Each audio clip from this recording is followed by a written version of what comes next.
नोआ का जन्म शाही परिवार में 13वें बेटे के रूप में हुआ था, जो राजा की संतान के रूप में पैदा हुए 13 शाही राजकुमारों में से एक था।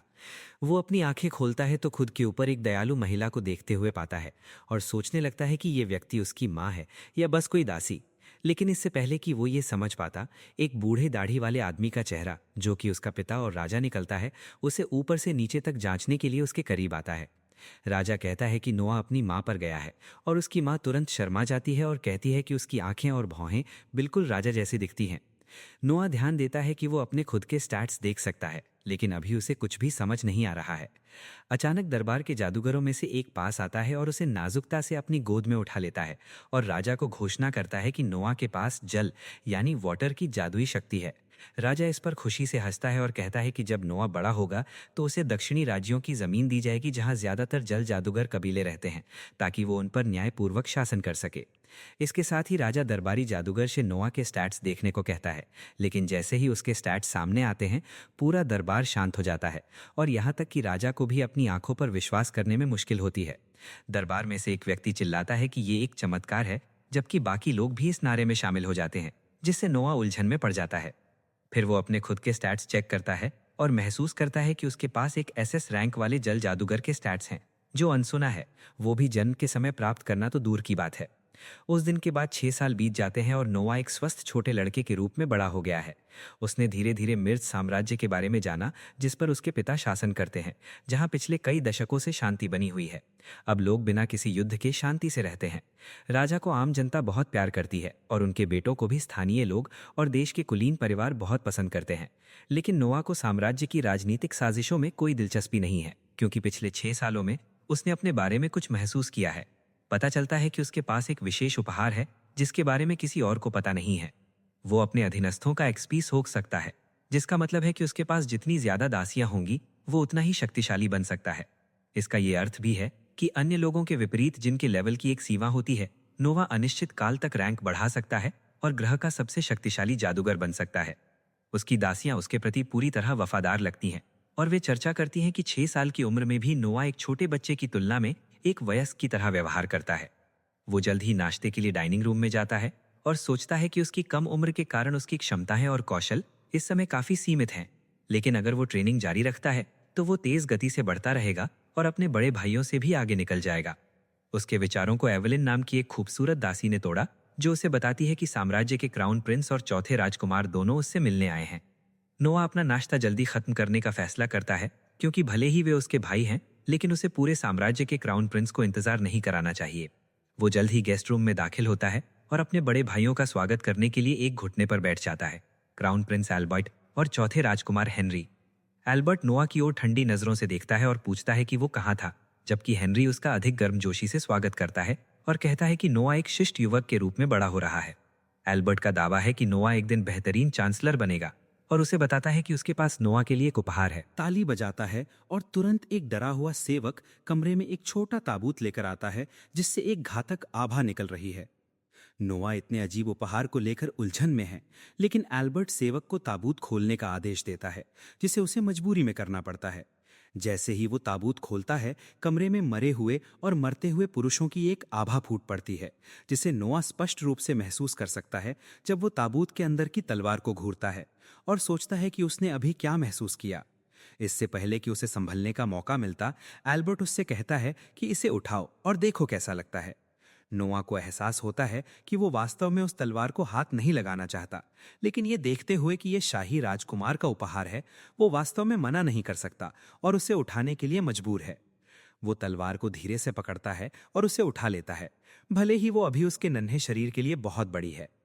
एल्बर्ट मुस्कुराता है और नोआ को बताता है कि वो जानता था कि नोआ ये कर सकता है, और अंत में बताता है कि ये तलवार जल जादूगरों के चलाने के लिए डिजाइन की गई एक विशेष तलवार है और इसे लिव्याथन के रूप में जाना जाता है।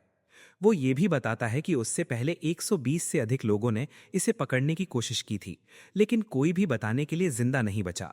ये उसे डरा देता है और वो लगभग उस चमकती तलवार को गिरा ही देता है। लेकिन हेनरी उससे कहता है कि चिंता ना करें, क्योंकि इस तलवार का श्राप इतना मजबूत है कि अगर तलवार ने उसे स्वीकार करने से इनकार कर दिया होता तो वो उसे छूते ही मर जाता। इसके साथ ही एल्बर्ट और हेनरी दोनों जाने के लिए उठते हैं। जबकि नोआ झुकता है और मन ही मन सोचता है कि ये नीच क्राउन प्रिंस, जो दुर्भाग्य से उसका अपना बड़ा भाई है, बिना किसी कारण के इतने खतरनाक काम से उसकी परीक्षा ले रहा था। लेकिन वो जानता है कि अगर उसने इसे जोर से कहा तो इसका मतलब होगा उसका सिर भाले पर होगा। बाद में उसी शाम जब नोआ सोने की तैयारी कर रहा था, उसने देखा कि उसकी एक दासी बहुत तनाव में लग रही थी। इसलिए वो उससे पूछता है कि क्या वो ठीक है।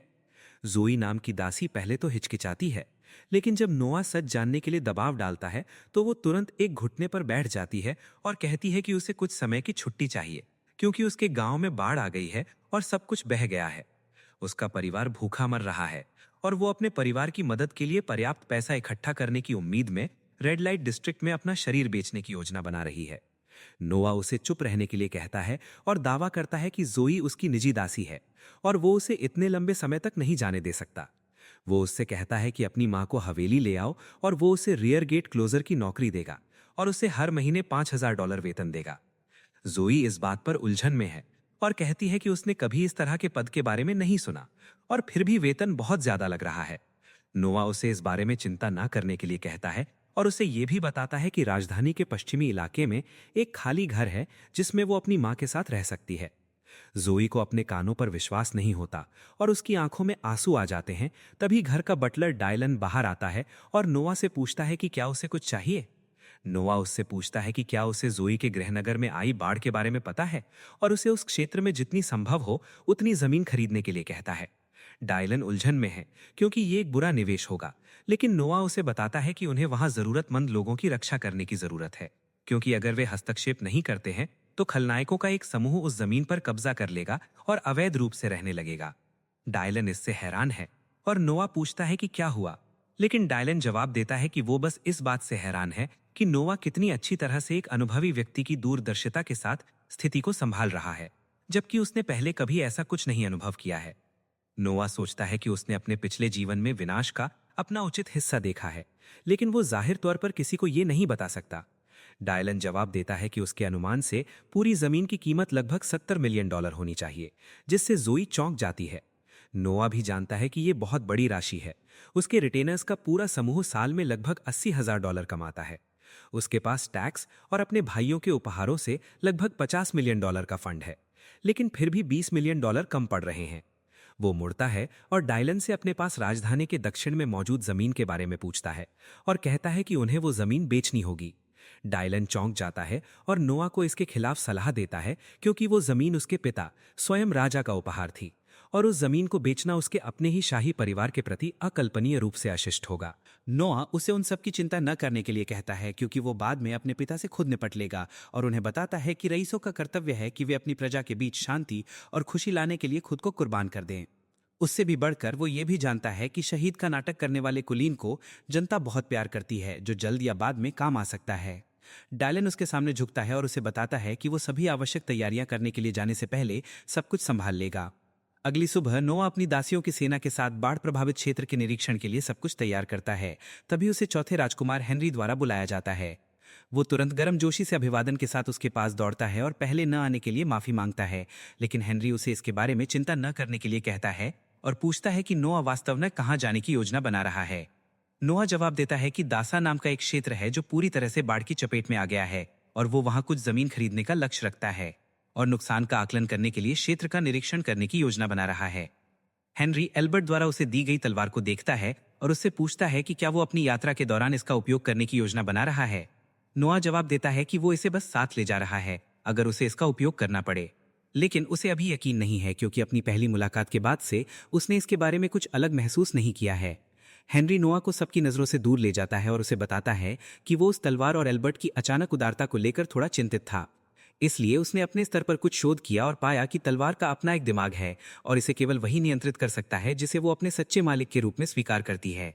नोआ को उन सभी पिछले लोगों के बारे में आए सपने याद आते हैं जिन्होंने इसे वश में करने की कोशिश की थी, और उसे एहसास होता है कि ये तलवार मूल रूप से एक पागल कुत्ते की तरह है और इसे वास्तव में वश में करने से पहले उसे इसका स्वामित्व हासिल करना होगा।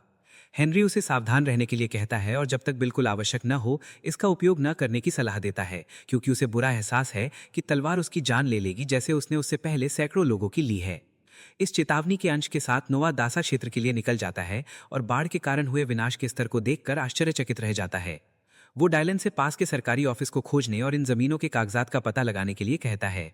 और फिर वो जमीन पर क्या हो रहा है इसका बेहतर अंदाजा लगाने के लिए जोई के साथ गांव में जाता है। वो देखता है कि कच्चे बने आश्रयों में लोग सरकारी राहत सामग्री लेने के लिए इकट्ठा हो रहे हैं, जिससे वो थोड़ा खुश होता है। लेकिन जब वो परोसे जा रहे घटिया दलिया का एक निवाला लेता है तो वो खुशी पूरी तरह से गायब हो जाती है। उसे विश्वास नहीं होता कि सरकार के मानक इतने कम कैसे हो सकते हैं, और वो इस क्षेत्र के स्थानीय अधिकारी के बारे में पूछने ही वाला था, तभी किस्मत से लॉर्ड गार्ल नाम का स्थानीय अधिकारी निरीक्षण के लिए क्षेत्र में प्रवेश करता है। नोआ को उम्मीद थी कि वो भोजन की खराब गुणवत्ता के खिलाफ कार्यवाही करेगा, लेकिन उसके आश्चर्य के लिए उस आदमी ने अपनी नाक बंद कर ली और दलिया पर एक नजर डाली और दावा किया कि ये पर्याप्त है, जिससे रसोइये खुश हो गए जो मूल रूप से स्थिति का फायदा उठा रहे हैं।